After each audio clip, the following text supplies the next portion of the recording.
The piercing, sterile smell of the hospital, the rhythmic, urgent beep of a heart monitor. For most, this is the soundtrack to a miracle. But for Vivian, it was the soundtrack to the most profound betrayal of her life. As a wave of agony seized her body, the only hand she had to squeeze was her own. The leather chair beside her, the one her husband Damien was supposed to be in, sat cold and empty. Her calls went to voicemail, each unanswered ring a fresh stab to her heart. She was about to bring their son into the world, but she had never felt more alone. Where was her millionaire husband? He was miles away, toasting champagne with his mistress, oblivious to the fact that his wife's world and the empire he'd built were about to come crashing down. The pain was a living thing. It coiled in Vivian Rossi's abdomen, a white-hot serpent of pressure and fire, before radiating through her entire being. She gasped, her knuckles turning white, as she gripped the cold metal bedrail of the delivery suite at St. Jude's Medical Center. The room, painted in a sterile, calming blue, felt like a caille-souche. The heart monitor beeped a frantic rhythm, a counterpoint to the slow, agonizing tick of the clock on the wall. 8:14 p.m. "You're doing great, Vivian. Just breathe with me now." A kind-faced nurse named Mary said, her voice a soothing balm on Vivian's frayed nerves. Deep breath in and out slowly.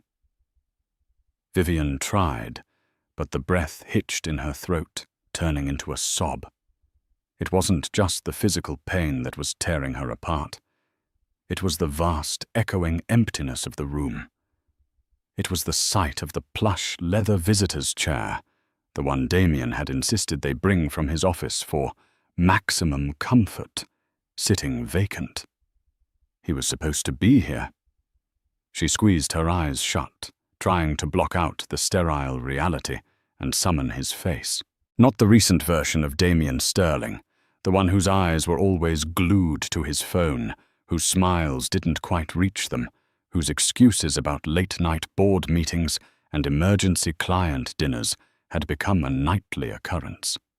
No, she tried to remember the Damien she had fallen in love with 5 years ago, the charismatic real estate magnate who had swept her off her feet, an up-and-coming architect with more dreams than money. He had seen her sketches for a community center and declared her a genius. He had pursued her with a relentless, intoxicating passion that made her feel like the only woman in the world. "We're a team, Izzy," he'd whispered to her on their wedding night, their penthouse apartment overlooking the glittering city lights. "Sterling and Rossi. We'll build an empire, and then we'll build a family to fill it." Now their empire felt like his prison, and she was just a forgotten inmate. Her phone lay on the bedside table, a dark, silent rectangle. She had tried calling him a dozen times since her water broke that afternoon. The first few calls rang endlessly before clicking over to his polished, professional voicemail. "You've reached Damien Sterling. I'm currently unavailable." The last 8 had gone straight to that same damned message. His phone was off. Or he was ignoring her. The latter felt like a shard of glass, twisting in her gut. "Any luck reaching your husband, honey?" Mary asked gently, adjusting the fetal monitor strap on Vivian's belly. Vivian shook her head, a single hot tear escaping her eye and tracing a path through the sweat on her temple. He had a crucial deal closing in San Francisco. A last-minute flight. He promised he'd be on the first plane back. He swore he wouldn't miss it. The words tasted like ash in her mouth. She was defending him out of habit, but the defense felt hollow even to her own ears. Another contraction hit more powerful than the last.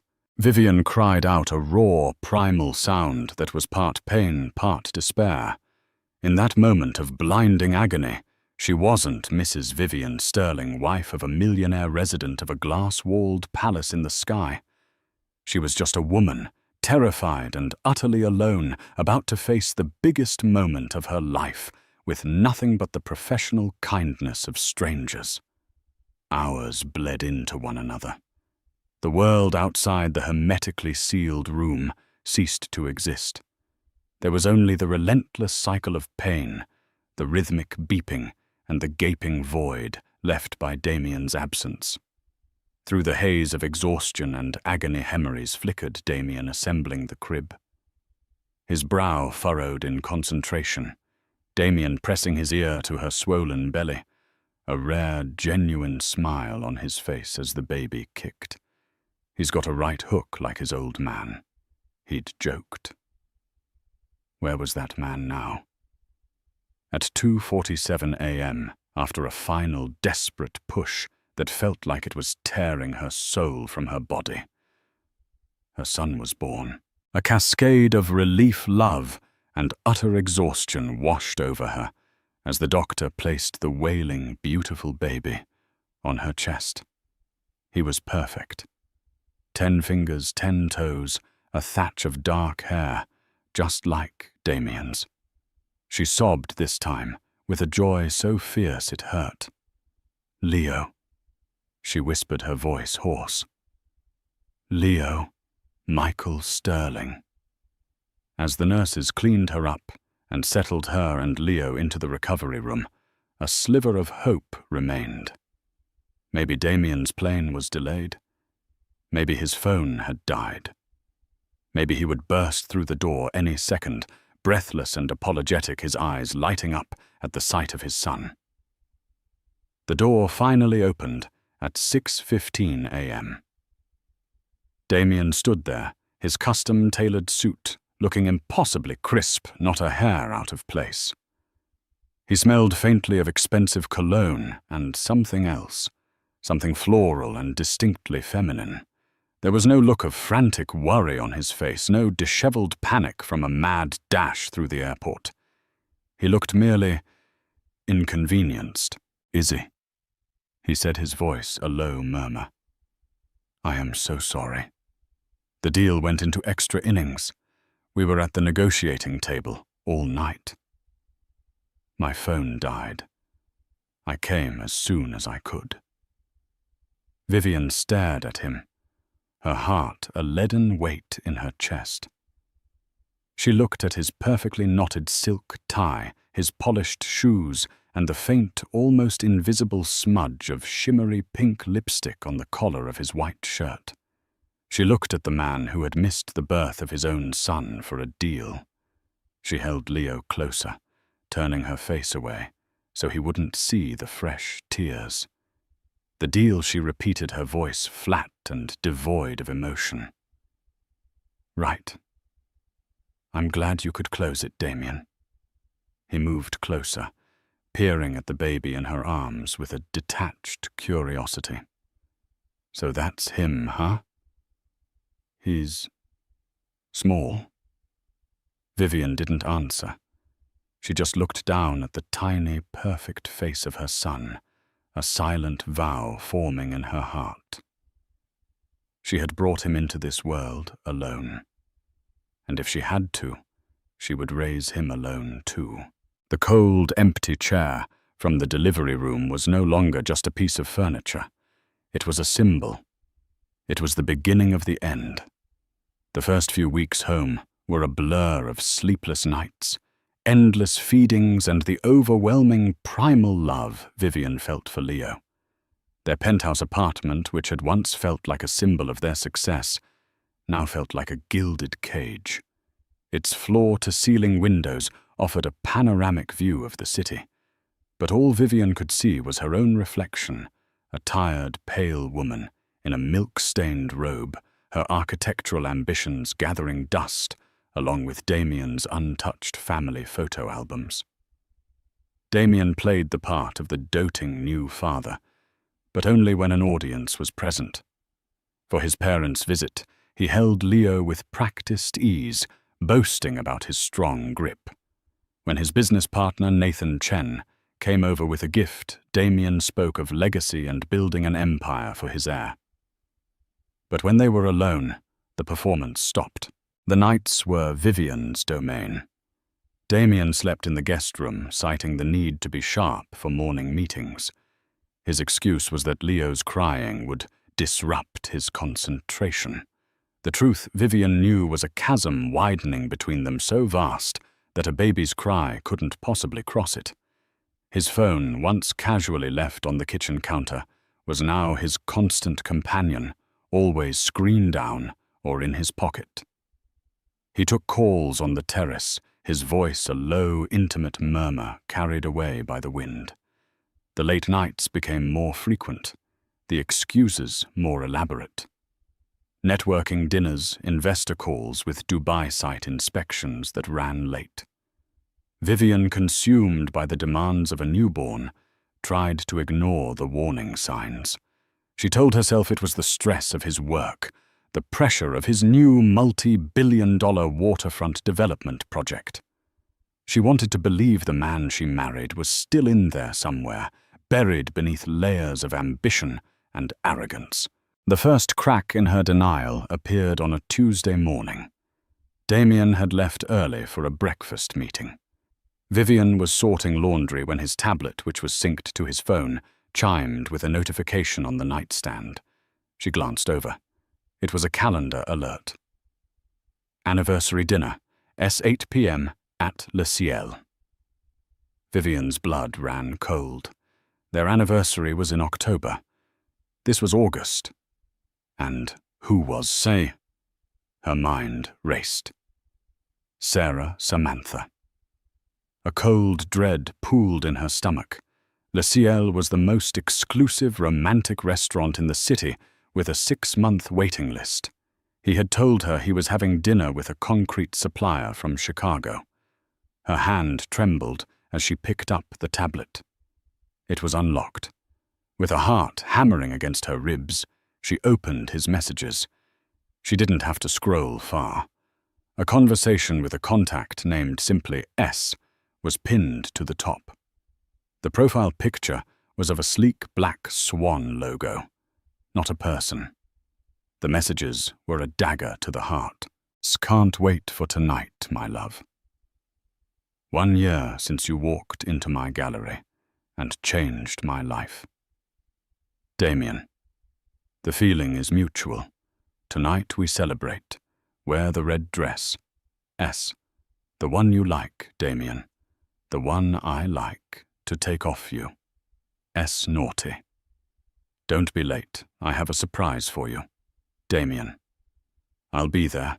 I have to deal with something at home first. But my evening is all yours. Deal with something at home. The phrase echoed in the silent room. Was she the something? A chore to be managed before his real life began. Vivian sank onto the bed, the tablet slipping from her numb fingers. It wasn't a fling. It was a 1-year anniversary. He was living a completely separate life, celebrating milestones with another woman, while she was at home pregnant with his child waiting for him. The lipstick stain on his collar from the night Leo was born flashed in her mind. It all clicked into place with sickening clarity. He hadn't been in San Francisco. He had been with her. He had chosen his mistress over the birth of his own son. Rage, cold and pure, surged through her, replacing the shock. She thought of calling him, of screaming down the phone, of shattering the pristine, minimalist decor of their perfect apartment. But what good would that do? He would deny it. He would gaslight her. Call her hormonal and crazy, twist her own words until she doubted her sanity. He was a master of control and manipulation. No. A screaming match was what he would expect. It was a fire he knew how to extinguish. She needed something else. She needed proof. She needed a plan. That evening, when Damien came home, he was carrying a small, elegant bouquet of white lilies. For you, he said, kissing her cheek. The gesture was so hollow it was insulting. "Sorry I'm late." The meeting ran over. Vivian forced a smile, her heart a block of ice. "They're beautiful, thank you. How was your dinner with the supplier?" "Productive," he said, loosening his tie. "Boring stuff. Concrete tariffs, logistics. You'd have been bored to tears." She watched him, marveling at the ease with which he lied. He was a perfect stranger, living in her home, sleeping in her guest room, fathering her child. The man she married was gone, replaced by this polished, empty shell. Later that night, after Damien had retreated to the guest room, Vivian crept into his home office. She had always respected his privacy, but privacy was a privilege for the trustworthy. She turned on his desktop computer. Password protected, of course. She tried their anniversary. No, his birthday. No, Leo's birthday. On a whim, she typed in the name of his first company, the one he'd started from nothing, Apex. Access granted. Her breath caught. It was a small victory, but it felt monumental. She opened his browser history, her hands shaking. There were links to luxury jewelers' pages for Cartier and Tiffany's. Recent searches included private jet charter to Monaco and five-star resorts in Bali. Then she found what she was looking for, a link to an art gallery. Galerie Dubois. The logo was the same sleek black swan from the messaging app. She clicked on the About Us page, and there she was. The owner, Serafina Dubois. She was stunning in an angular, severe way, high cheekbones, raven black hair, cut in a sharp bob, intelligent, calculating eyes. She was everything Vivian wasn't.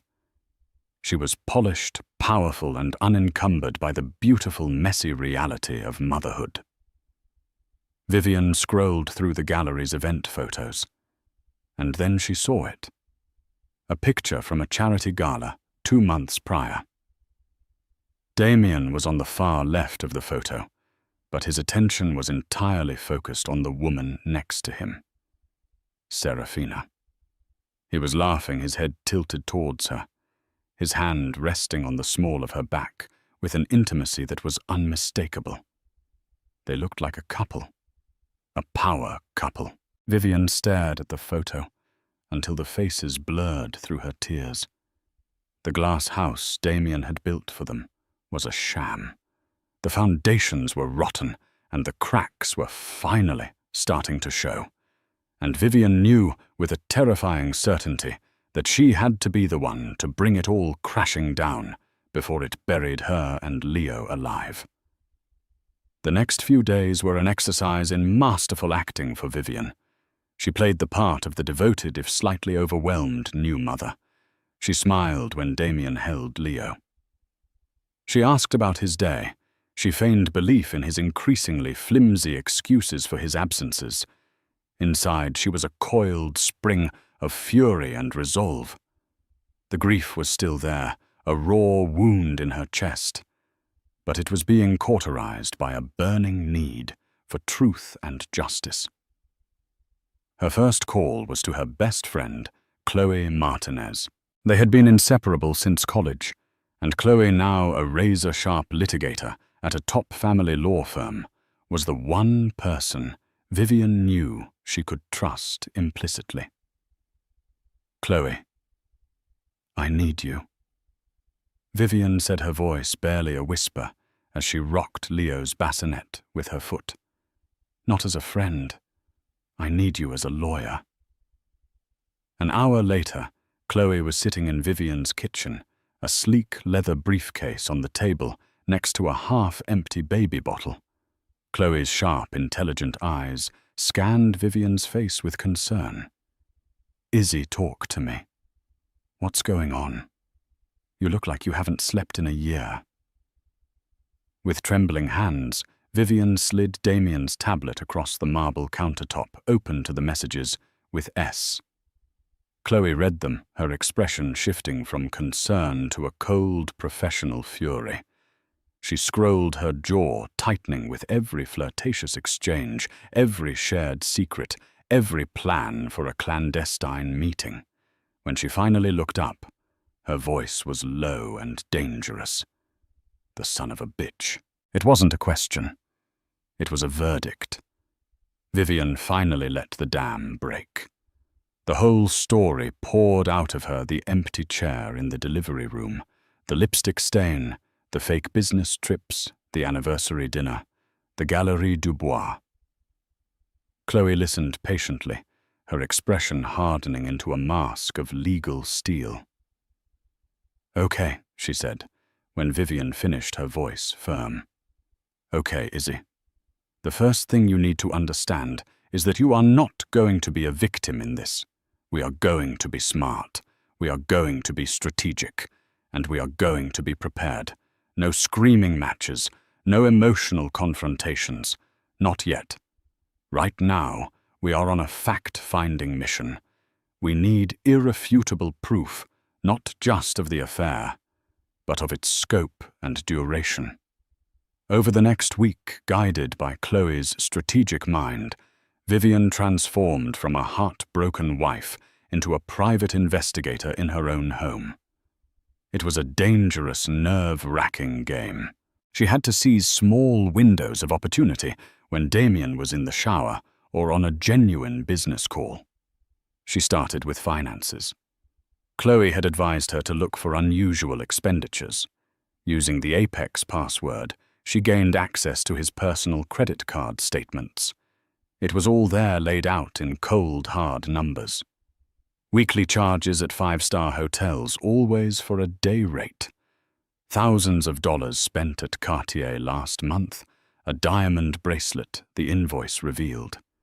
Extravagant dinners at Le Ciel and other restaurants he'd claimed were for business, charged on nights he was supposedly working late. There were charges from a high-end lingerie boutique and regular payments to a luxury car service. The most damning discovery was a recurring monthly payment of $25,000 to a holding company she didn't recognize, Dubois Holdings, LLC.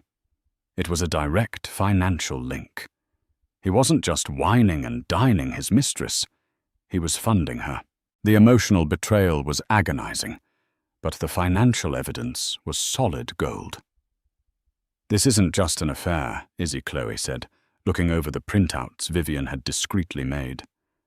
"This is a pattern of dissipation of marital assets. He's actively spending your shared wealth on this woman. This changes everything." The next step was to get visual confirmation.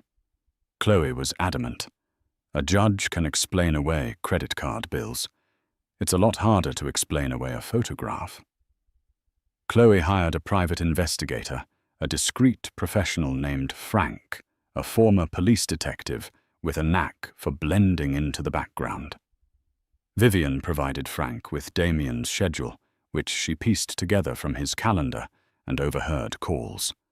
The target was a business conference Damien was supposedly attending downtown for 2 days. The waiting was torturous. Vivian felt sick with anxiety every time her phone buzzed. She tried to focus on Leo, on his gummy smiles and tiny grasping fingers. He was her anchor, her reason for pushing through this nightmare. The email from Frank arrived on the second day. The subject line was simple: "File attached." Vivian's hand shook as she clicked it open. There were a dozen photographs. The first few showed Damien checking into the Four Seasons Hotel alone. But the next one showed Serafina Dubois arriving 20 minutes later, walking into the same hotel. Then came the money shot, a long lens photo taken from across the street, looking into the hotel's exclusive bar. Damien and Serafina were seated at a secluded table, heads close together. Damien was holding her hand across the table, his thumb stroking her knuckles. They weren't talking business. They were looking at each other with an intimacy that made Vivian's stomach churn. The final photo was of them waiting for an elevator. his arm wrapped possessively around her waist, her head resting on his shoulder. This was it. The irrefutable, soul-crushing proof. Her husband's double life unveiled in a series of high-resolution images. She saw a man she barely recognized, relaxed, happy, and completely enthralled by another woman. He had never looked at her that way, not even at the beginning. She closed the laptop, a cold, calm resolve settling over her. Chloe was right. This was no longer about a broken heart. This was about survival. This was about securing a future for Leo, a future that Damien was actively trying to give to someone else. That night, Damien came home feigning exhaustion from the conference. It was brutal, Izzy. Back-to-back seminars on zoning regulations. You wouldn't believe how dry it was, he said, kissing the top of her head. Vivian looked up at him, her eyes clear and steady. The actress in her delivered the performance of a lifetime. Poor baby. She cooed, her voice dripping with faux sympathy. Why don't you go take a long shower? I'll order your favorite takeout. You deserve to relax. As he walked away, Vivian looked at his back, the back of a man who was a complete stranger to her. The game had changed. She had the proof.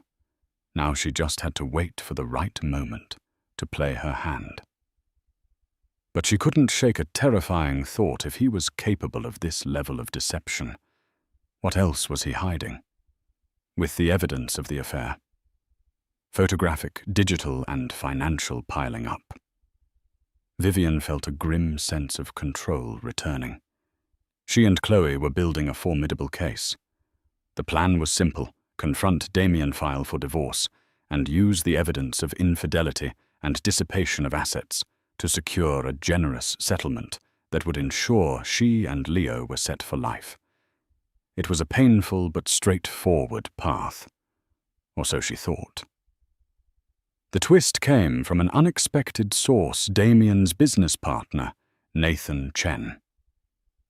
Nathan was a quiet, methodical man, the numbers genius behind the Sterling Holdings throne. He had always been polite, if distant, towards Vivian. One afternoon, he called her directly, his voice strained and urgent. Vivian, I know this is highly inappropriate, but I need to speak with you, alone.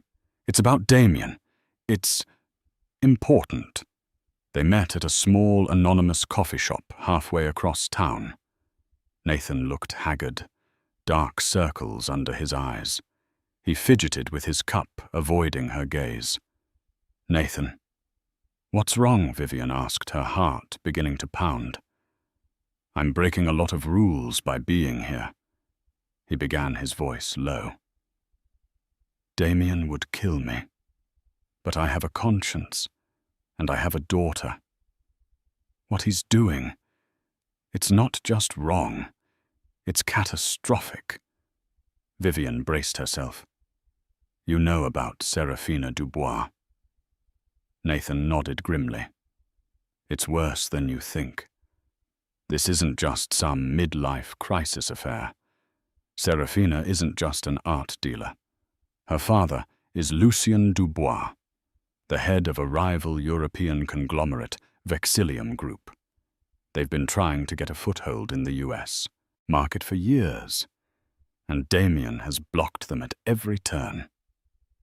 Vivian felt a chill crawl up her spine. What are you saying? I'm saying this affair is strategic. At first, I think it was just ego for Damien conquering the daughter of his biggest rival. But it's morphed into something else. They're in business together. He slid a file folder across the table. Damien is about to close the biggest deal of his career, the North Harbor development. It's a $2 billion project. The city council gave him preliminary approval based on his financial disclosures. But his finances are a house of cards, Vivian. She opened the folder. It was filled with spreadsheets and bank statements that made her head spin. Nathan pointed to a series of transactions. Damien didn't have enough liquid capital to secure the final bond for the project. The banks were getting nervous. So he got creative. He's been systematically devaluing Sterling Holdings' assets on paper-transferring funds through a series of shell corporations. The final destination? He tapped a name on the page. Dubois Holdings, LLC. Vivian's breath hitched. The same company he was sending Serafina $25,000 a month. That's just the tip of the iceberg. Nathan continued, his voice barely a whisper. He's essentially funneling Sterling Holdings' money into her company.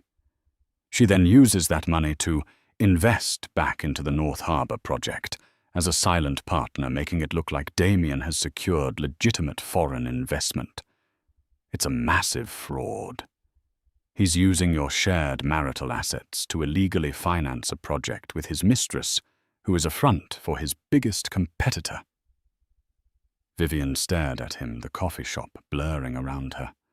This was so much bigger, so much more sinister than infidelity. But why, she managed to ask.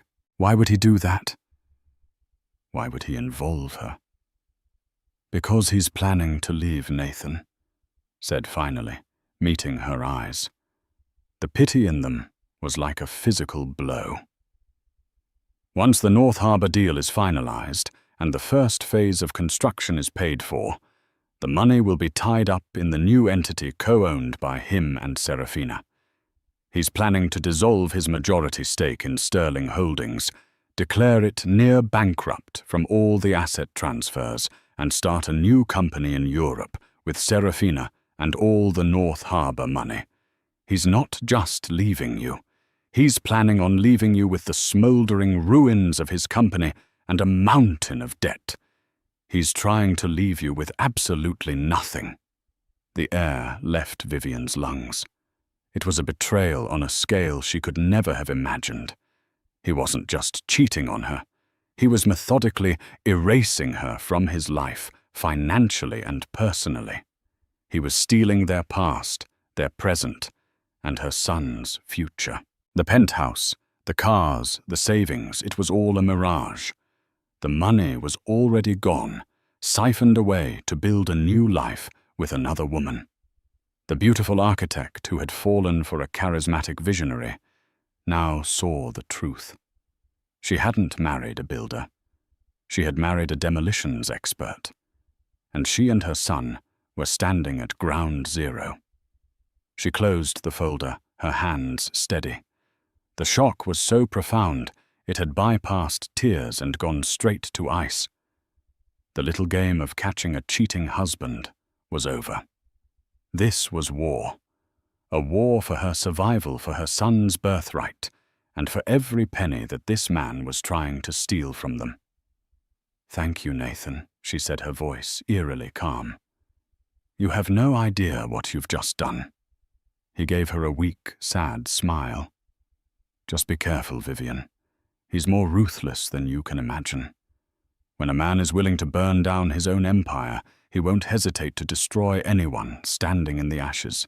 Vivian walked out of the coffee shop into the bright afternoon sun. But everything looked dark. Damien wasn't just a cheating husband. He was a criminal. And he had made a fatal mistake. He had underestimated the woman he was trying to destroy. The revelations from Nathan Chen shifted the ground beneath Vivian's feet.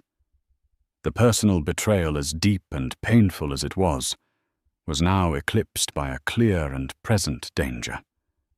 This was no longer a divorce strategy. It was a rescue mission. She met Chloe that same evening, spreading Nathan's documents across the dining room table. A table Damien had once proudly declared was carved from a single slab of Italian marble. Now it felt like a slab in a morgue, where they were performing an autopsy on her marriage and his company. Chloe's legal mind went into overdrive. Her eyes, sharp and focused, darted across the spreadsheets and bank statements. She let out a low whistle. "Oh, Damien," she murmured, "you are in so much more trouble than you know." She looked at Vivian, her expression a mixture of fury and admiration. "Most people would crumble, Izzy. You're building." "I'm an architect, Chloe." Vivian replied, her voice steely. "I know how to read a blueprint. And this is the blueprint of a crime. He thinks I'm at home, drowning in diapers and sorrow.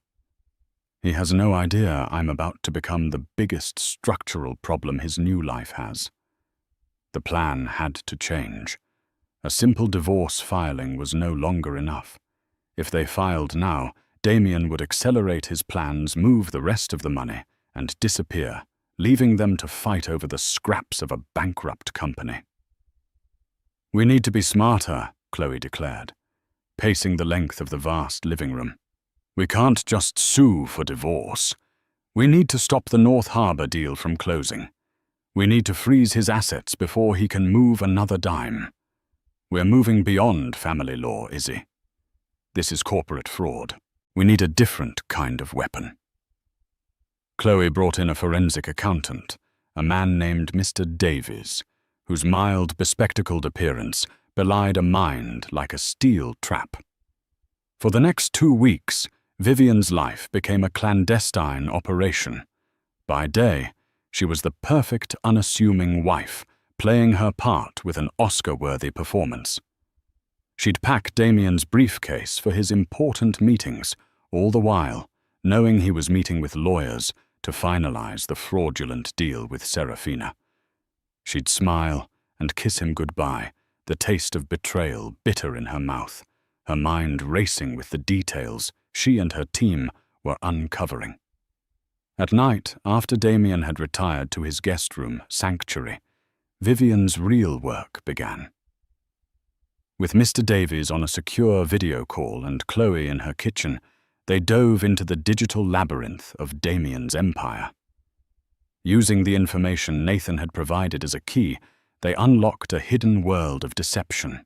They traced the money through shell corporations in the Cayman Islands and Panama, back to accounts controlled by Vexillium Group, and ultimately to Serafina Dubois.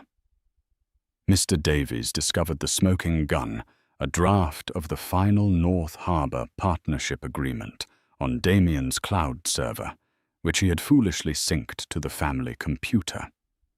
It detailed the exact structure of the new European company he and Serafina were forming. It even laid out a contingency plan for the dissolution of Sterling Holdings and a proposed spousal settlement for Vivian that was a pittance, a calculated insult designed to leave her financially crippled. Reading the cold, legalistic words that planned her ruin was the final piece of her emotional armor clicking into place. The love she had felt for him curdled into something cold, hard, and pragmatic. He had made this a business transaction, and she was about to become the most ruthless negotiator he had ever faced. The most difficult part was the waiting. The final city council vote to approve the North Harbor project was scheduled in 1 week. That was Damien's finish line. Once that vote passed, the first massive payment from the city would be released, and the money would vanish into the black hole of his new European venture. "We have to move before the vote," Chloe insisted. "We'll file an emergency injunction, a temporary restraining order, freezing all personal and corporate assets of both Damien Sterling and Sterling Holdings, pending a fraud investigation. We'll attach every piece of evidence we have. The bank transfers the partnership agreement, Frank's photos, Nathan's testimony. We'll alert the district attorney's office and the SEC. We're not just going to divorce him, Izzy. We're going to detonate his entire world." The day before the vote, Vivian walked through the penthouse, a ghost in her own home. She looked at the nursery at Leo, sleeping peacefully in his crib, innocent of the storm that was about to break. A fierce, protective love washed over her. She was not just fighting for herself. She was fighting for him. That afternoon, Damien was in a jubilant mood. He came home early, a rare occurrence. He was practically vibrating with energy. "Big day tomorrow, Izzy," he said, pouring 2 glasses of champagne. He handed one to her. A toast. To the future. Vivian took the glass, her hand steady. She looked him directly in the eye, a faint, cryptic smile on her lips. To the future, she echoed, her voice smooth as silk. May everyone get exactly what they deserve. He clinked his glass against hers, oblivious. He didn't see the iron resolve in her eyes. He didn't see the architect of his downfall standing before him. He just saw his quiet, docile wife, the something at home he had to manage. He had no idea that the foundations of his empire were already gone, and that she was the one holding the detonator. The countdown had begun. The morning of the city council vote dawned bright and clear. For Damien Sterling, it was supposed to be the single greatest day of his professional life. The culmination of years of planning, scheming, and ruthless ambition. The North Harbor project would cement his legacy as a titan of industry. He left the penthouse in a cloud of expensive cologne and smug satisfaction, giving Vivian a perfunctory kiss on the cheek. "Wish me luck," he said. "Not that I'll need it. Today is a formality." "I'm sure it is," Vivian replied, her voice unnervingly calm. She held Leo in her arms, her shield and her inspiration. "I have a few formalities of my own to attend to today." He barely heard her, already on his phone, barking orders at an underling. The moment the front door closed, Vivian's team sprang into action. Chloe was already at the courthouse, filing the emergency injunction. Mr. Davies was on a secure line with the SEC Enforcement Division, walking them through the fraudulent asset transfers. Frank, the private investigator, was delivering a package of evidence to the district attorney's white-collar crime unit. And Nathan Chen was waiting in a conference room, with his lawyer ready to give his official statement as a whistleblower. Vivian's role was the final, most crucial piece of the puzzle. It was a move Chloe had called dramatically effective. At 10:00 a.m., the city council meeting was called to order. The chamber was packed with journalists, city officials, and investors. Damien Sterling sat at the front table, the picture of confidence flanked by his lawyers. Serafina Dubois was seated in the second row, a vision in a blood-red power suit, her expression cool and triumphant. They exchanged a subtle, victorious glance. The council chairman began the proceedings. "We are here today for the final vote on the North Harbor Development Project, presented by Sterling Holdings." Just as he was about to continue, the main doors of the chamber swung open. A uniformed court process server walked briskly down the aisle. He stopped directly in front of the presenter's table.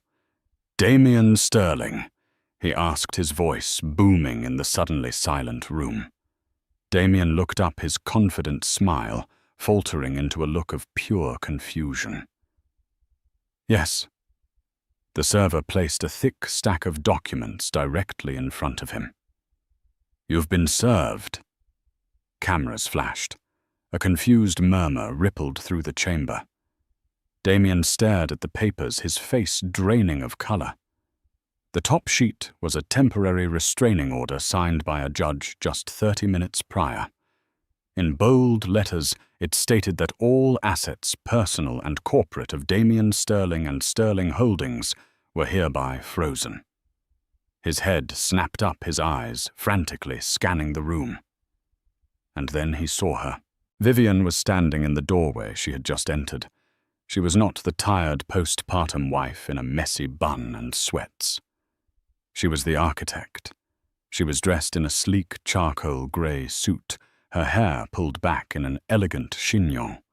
She held Leo on her hip not as a burden, but as a symbol of what she was fighting for. Her expression was not one of tears or anger. It was one of absolute, chilling calm. Their eyes locked across the crowded room. In that single, silent moment, Damien understood everything. This wasn't a coincidence. This wasn't a business rival. This was his wife. The woman he had dismissed, deceived, and discarded. Panic raw and undisguised flashed across his face. He looked over at Serafina. Her mask of cool composure had shattered. She was staring at Vivian with a look of stunned disbelief, then at the legal documents on Damien's table with dawning horror. Her investment, her new life, was turning to smoke before her very eyes. The council chairman, utterly bewildered, banged his gavel. Order. What is the meaning of this Chloe Martinez looking every bit the legal powerhouse? She was stepped forward from the side of the room. Mr. Chairman, members of the council, she announced, her voice ringing with authority. My name is Chloe Martinez. I represent Mrs. Vivian Sterling. The documents served to Mr. Sterling detail a massive ongoing financial fraud scheme directly related to the financing of the North Harbour project. We have provided evidence to the SEC and the District Attorney's Office that Sterling Holdings is functionally insolvent and that its assets have been illegally funneled into shell corporations. We respectfully request that this vote be postponed indefinitely, pending a full criminal investigation. The room erupted. Reporters scrambled, shouting questions. Damien's lawyers were on their feet, objecting uselessly. Damien himself was frozen, his face a mask of utter ruin. He looked from the legal papers to Serafina, and back to Vivian. Serafina, ever the pragmatist, saw the ship was sinking. She rose silently from her seat, and with one last venomous glare at Damien, she turned and slipped out a side door, abandoning him without a second thought. His last lifeline was gone. Vivian held his gaze for a moment longer. She didn't need to say a word. Her presence said it all. You thought I was part of the foundation of your new life, her eyes seemed to say. But you forgot. I'm the one who knows how to bring buildings down. With a quiet dignity, she turned and walked out of the chamber, leaving behind the wreckage of her husband's life. The sound of the chairman's gavel banging for order was the closing punctuation on her old life and the starting gun for her new one. The detonation was complete. Now it was time to rebuild from the ashes. 1 year later, the air tasted different. It no longer carried the metallic, sterile tang of the city, a scent Vivian had come to associate with high-altitude ambition and low-level deceit. Instead, it was filled with the briny, life-affirming fragrance of the sea. The constant, distant roar of traffic had been replaced by the rhythmic sigh of waves against sand and the cheerful cry of gulls overhead. Everything, it seemed, was breathing again. The months immediately following the chaotic city council meeting had been a maelstrom. The name Damien Sterling became a permanent fixture in the headlines, a spectacular cautionary tale of corporate hubris. Vivian had watched from a distance as the legal system, a slow but powerful grinding machine, dismantled her husband's empire and his life. She attended the necessary court proceedings, a silent, dignified presence in the back of the room, listening as lawyers and prosecutors laid bare the intricate web of lies he had spun. Seeing Damien in the defendant's box was a surreal experience. The bespoke suits were gone, replaced by ill-fitting courtroom attire. The confident swagger had evaporated, leaving behind a shrunken, hollowed-out man whose eyes were a mixture of disbelief and pathetic self-pity. He had tried to reach out to her through his lawyers, sending messages, pleading for a letter of support for a statement about his good character. Vivian had instructed Chloe to return them all unopened. His character had been revealed not in a courtroom, but in an empty chair in a delivery room. The final sentencing was a day of quiet finality. 10 years in a federal prison. As the judge's gavel fell, a collective gasp went through the courtroom. Vivian felt nothing. Not triumph, not pity, not even the bitter satisfaction of revenge. It was simply the closing of a book, the final logical consequence of a story he had authored himself. She walked out of the courthouse, shielding her face from the flashbulbs of the press, her only thought on getting home to her son. Serafina Dubois had vanished as if she were a mirage.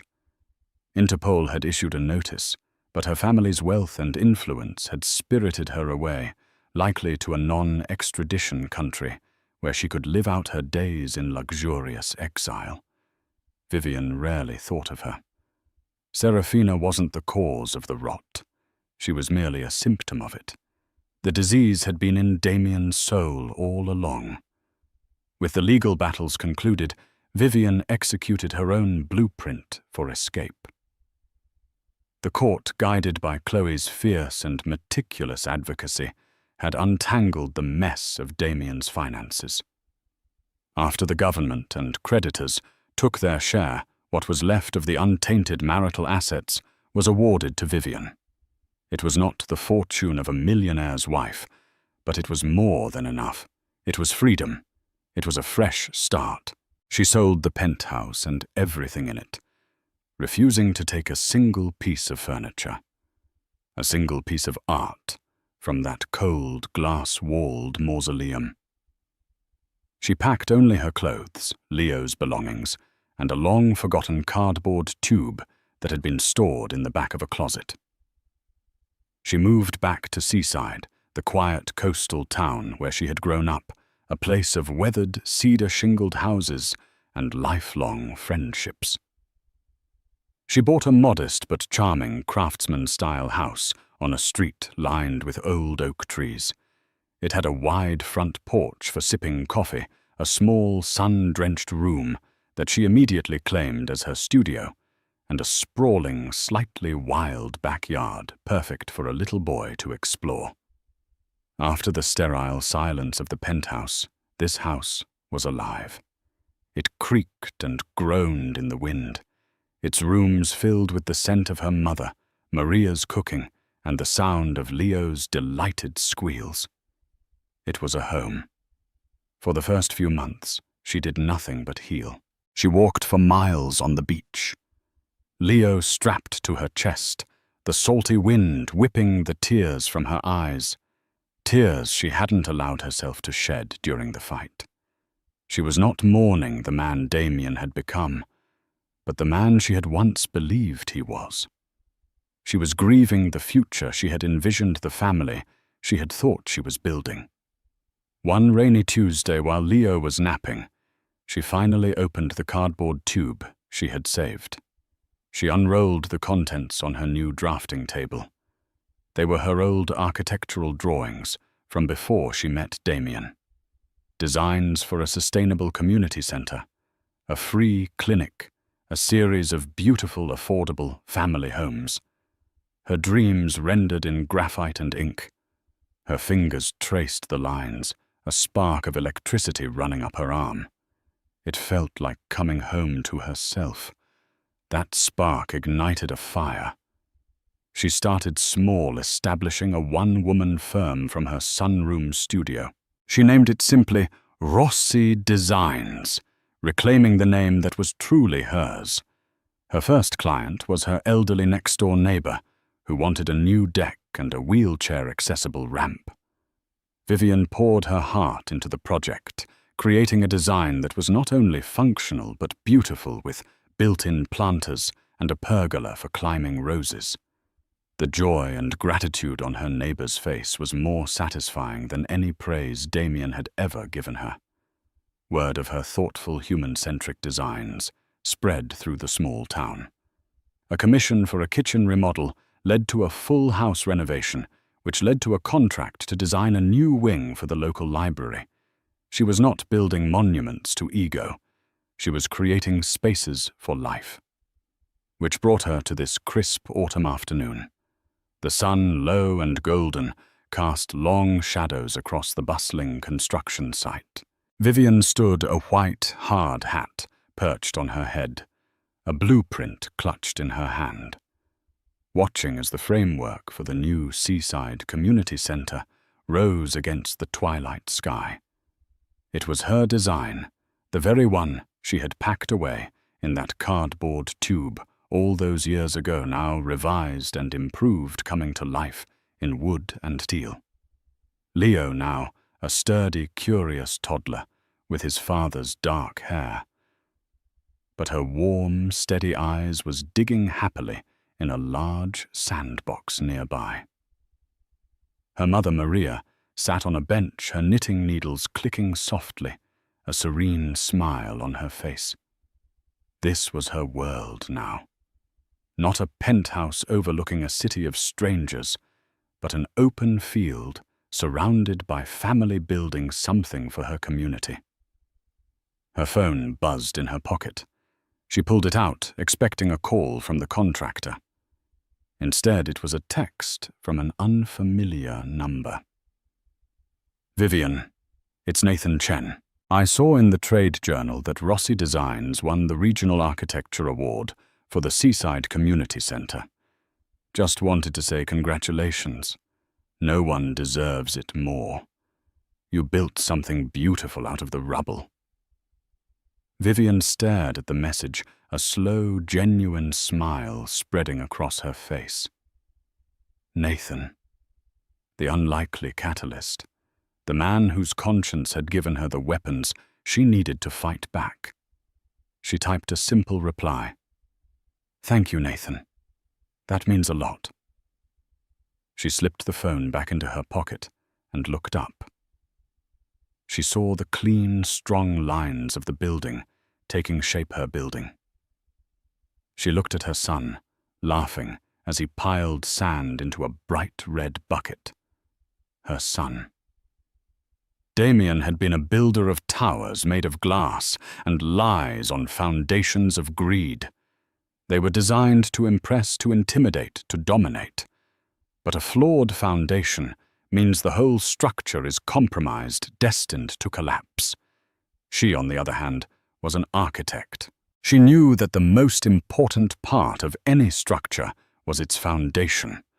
Her new life was built on a foundation of integrity, resilience, and a mother's unbreakable love. It was a structure designed not for show, but for shelter. Not for ambition, but for authenticity. It was the most important project she had ever undertaken, and its blueprint was finally beautifully complete. Vivian's story is a powerful reminder that the deepest betrayals don't have to be the end of our story. They can be the catalyst for discovering a strength we never knew we had. She walked through fire not to be consumed by it, but to be forged by it. She transformed from a victim of a rich man's greed into the architect of her own destiny, building a life of purpose and love on the ruins of his lies. Her victory wasn't just in the courtroom. It was in every sunrise she watched with her son, in every blueprint she drew, and in every moment she chose peace over bitterness. What did you think of Vivian's journey? Could you have been as strong and strategic as she was? Let us know your thoughts in the comments below. If this story touched you, please give this video a thumbs up. Share it with someone who might need to hear it, and don't forget to subscribe to our channel for more real-life stories that will inspire and move you. Thank you for listening.